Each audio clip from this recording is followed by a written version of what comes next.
Hey, what's up, everybody? It's your boy, the Kryptonian Saiyan here, and I'm bringing you another review for One Piece. This time it's Chapter 8, the final chapter in Volume 1.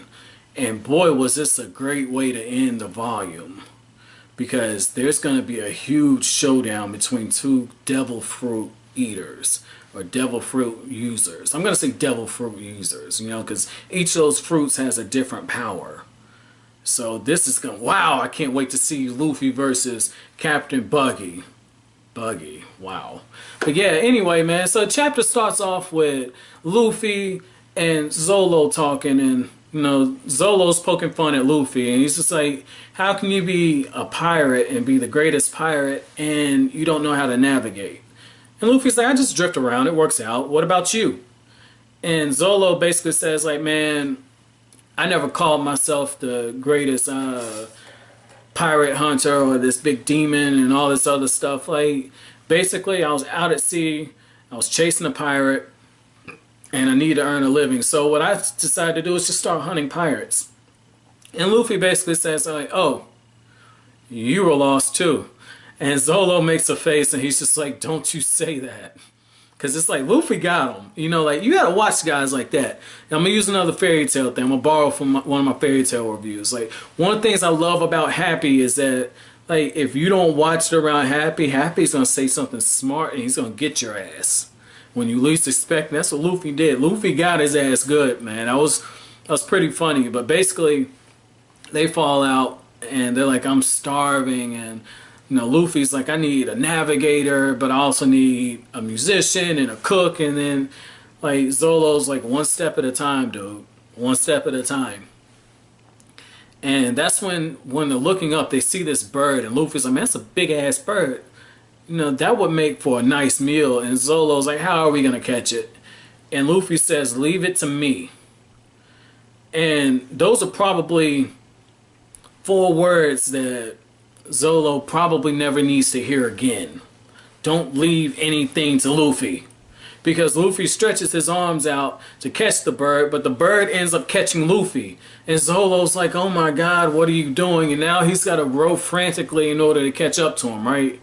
And that's when we see these pirates that are shipwrecked. They're floating in the ocean and everything, right? And basically they get on the ship and all that, and they make like the little thing of, oh, this ship belongs to us now because we're part of Buggy the Clown's crew.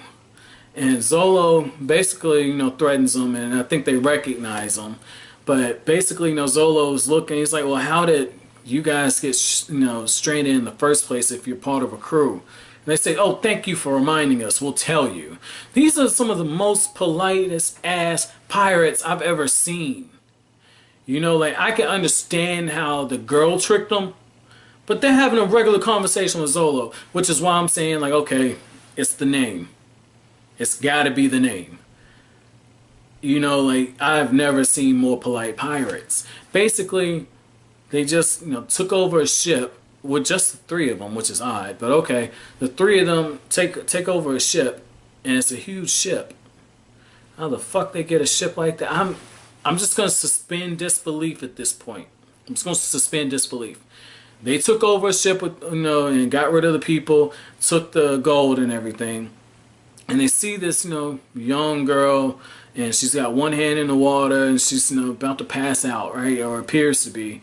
And she's got this treasure chest inside of her ship, a little small boat, and she says, oh, please give me a little water, I'll give you gold if it's gold you want. So what the guys end up doing is they end up boarding the ship so they can get a closer look at the gold. And while they're looking, she takes their ship and goes off, and she's talking shit as she's flying away in their ship, right? She's just basically like, look, there's a storm coming, you see these clouds, it's going to be a nasty storm. She tells them the type of storm that it is. And the first thing I'm thinking when she's describing all this is, not only is she sneaky, but she's a little arrogant. But on top of being arrogant, she backs it up. This is a very crafty girl right here. I love her. Her name, we find out later in the chapter, is Nami. Like I said, I don't know if I'm saying the name right, so please let me know in the comment section. But right now, she's probably, no, not probably, she is my favorite character, and we don't know much about her. But she takes the ship, and that's how those guys end up meeting Zoro. Well, it cuts over, and now she's made off, and she's stolen a map of the Grand Line. And you see where this is going. Like, they were just saying they need a navigator. She needs the seas. She's obviously going to be the next member of Luffy's crew. And the fact that she's got that map, you know, very plot convenient. Very plot convenient. And I'm going to suspend disbelief. I'm going to hold back my criticism until I see exactly where this is going. But it should be pretty obvious. And basically what's happened is they're saying, I don't want one of Captain Morgan's cannonballs. We got to catch this chick. Well, Captain Morgan is told that somebody's flying in, and it's Luffy. He's in the bird's mouth, and basically he orders them to shoot it down, right? So Luffy takes on a fucking cannonball and does not get hurt. And basically he crashes down, and Nami, being as quick on her feet as she is, she's like, oh, good job, boss. And then that's when they say, oh, that's her boss. That's even more valuable than her. And Luffy takes out the fodder extremely quickly, right? You know, quick thinking on Nami's part, because it, you know, redirects attention away from her onto Luffy. And she, you know, she's sitting up on top of a building, swinging her legs like, hey, you're pretty strong. You took out those saber-wielding guys really easily. You know, my name's Nami. You know, I steal from pirates. You know, do you want to, I'm a navigator and I steal from pirates. Do you want to join me? And that's how the chapter ends. So my chapter question for you is this. I'm going to preface my chapter question with this first. There's an expression, you don't trust a pretty woman with a smile. And that's exactly what Nami is. So my chapter question for you is, what did you think about Nami? And when you were reading this for the first time, or if you're reading it along with me, what were your thoughts, or what are your thoughts on how she used deception to get what she wants?